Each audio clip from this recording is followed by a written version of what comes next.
सिंगरौली एक औद्योगिक शहर है जो कि भारत के साथ साथ विश्व में भी खासा प्रसिद्ध है। इस नगर में बहुत सी प्राकृतिक सुंदरता, नदियां और जलप्रपात देखने को मिलती हैं। पर्यटकों के लिए इस शहर में घूमने के काफी विकल्प मिलते हैं, जैसे कि चिल्का झील, रिहंद बांध, टिप्पा झरिया बांध, हनुमान मंदिर और ज्वालामुखी मंदिर आदि शामिल हैं। हम आपको इस वीडियो में सिंगरौली जिले में घूमने वाले जगह के बारे में विस्तार पूर्वक बताएंगे।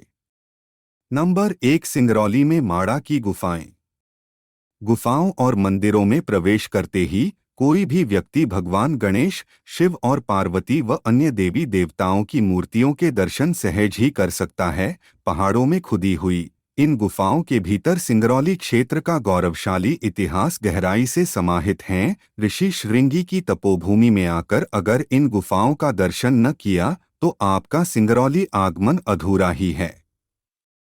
नंबर 2, राकसगंडा जलप्रपात। बहुत ही खूबसूरत जलप्रपात है जो कि छत्तीसगढ़ राज्य में आता है, परंतु सिंगरौली से ये केवल 50 किलोमीटर की दूरी पर है। ये जलप्रपात बहुत ही मनोरम है और इसके साथ साथ बहुत ही खतरनाक भी है। सावधानी न बरतने के कारण यहाँ पर कई अप्रिय घटनाएं भी हो चुकी हैं। सिंगरौली से यहाँ तक जाने के लिए पक्की सड़क है। नंबर 3, झींगा झरिया पिकनिक स्पॉट। झींगा झरिया माड़ा के जलजालिया देवी मंदिर से लगभग 10 किलोमीटर की ही दूरी पर है। यह बहुत ही रमणीय है, लेकिन आपको यहाँ पर अकेले नहीं जाना चाहिए। सुझाव यह है कि समूह में ही जाएं। दुर्गम जंगल और अत्यंत एकांत होने के कारण यहाँ मोबाइल नेटवर्क नहीं रहता, जबकि झींगा झरिया तक जाने के लिए पक्की चौड़ी सड़क है। नंबर 4, औडी का हनुमान मंदिर। भारत का एकमात्र मंदिर है जहां भगवान हनुमान पर नारियल की बलि दी जाती है। नॉर्थर्न कोलफील्ड्स लिमिटेड द्वारा इस प्राचीन मंदिर का रखरखाव किया जाता है। भक्तों को विशेष रूप से दिवाली के दौरान यहां अवश्य ही जाना चाहिए। मंदिर की एक विशेषता यह है कि यह यूपी और एमपी की सीमा पर स्थित है। इस मंदिर में आकर आप दोनों राज्यों की मिट्टी पर कदम रख सकेंगे। नंबर 5, हंद बांध। मानसून के दौरान यहां जाना आदर्श है क्योंकि बांध उस समय खुले होते हैं। बांध का उद्घाटन 1962 में जवाहरलाल नेहरू ने किया था। यह एक बहुत ही आदर्श पर्यटक स्थल है क्योंकि इसके पानी के नीचे का दृश्य अकल्पनीय है। यदि आप इस भव्य बांध को समुचित देखना चाह रहे हैं तो आपको CISF से अनुमति लेनी होगी। सुरक्षा कारणों से आपको बहुत निकल जाने की अनुमति नहीं रहेगी। Number 6, lake park. इस पार्क में पैडल बोट का आनंद लिया जा सकता है। बच्चों की टॉय ट्रेन इसका मुख्य आकर्षण है। पास ही शॉपिंग सेंटर भी है जहां के इंडियन कॉफी हाउस में आहार भी ले सकते हैं। NTPC विंध्यनगर में स्थित यह लेक पार्क लोगों की पहली पसंद है।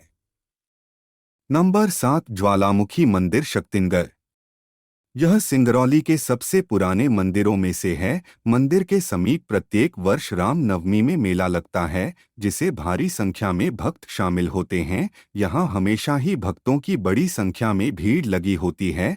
यहाँ का पेड़ा बहुत ही विख्यात है। इस मंदिर के बाजू में ही ऊंचाई पर शक्तिनगर का हेलीपैड भी है। वहाँ ऊंचाई से पूरी सिंगरौली क्षेत्र का दर्शन किया जा सकता है। Number 8, Mada eco adventure.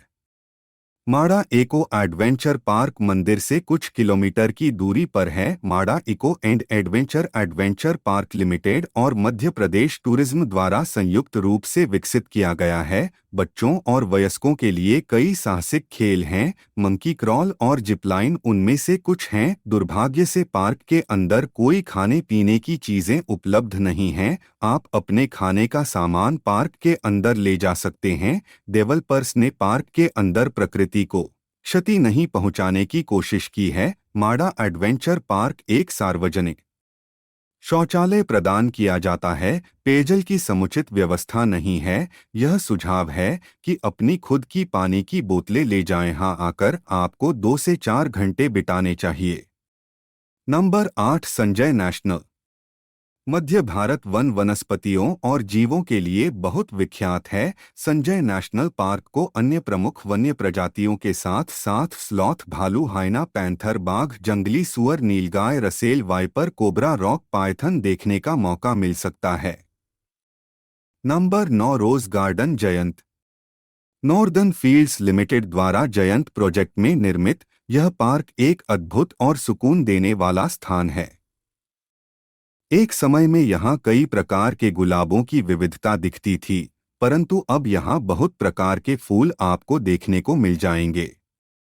यह पार्क हमेशा सुव्यवस्थित रहता है ताकि आप दिन भर की थकान को मिटाने को यहाँ आराम कर सकें और शांति प्राप्त कर सकें। यहाँ की लंबी दूरी की टॉय ट्रेन का आनंद बड़े और बच्चे दोनों लेते हैं, हालांकि इसके लिए छोटा सा शुल्क भी देना पड़ता है। क्षेत्र के अन्य पार्क से विपरीत इस पार्क का खुलने का समय बहुत कम है। यह पार्क सिर्फ सुबह और शाम को ही खुलता है, परंतु अनुमति लेकर आप दोपहर में भी जा सकेंगे। अनुमति लेने के लिए आपको निकट ही स्थित जयंत कार्यालय में जाना पड़ेगा। अगर आप यहां सामूहिक पिकनिक मनाना चाहते हैं तो आपको कुछ राशि भी जमा करनी पड़ सकती है।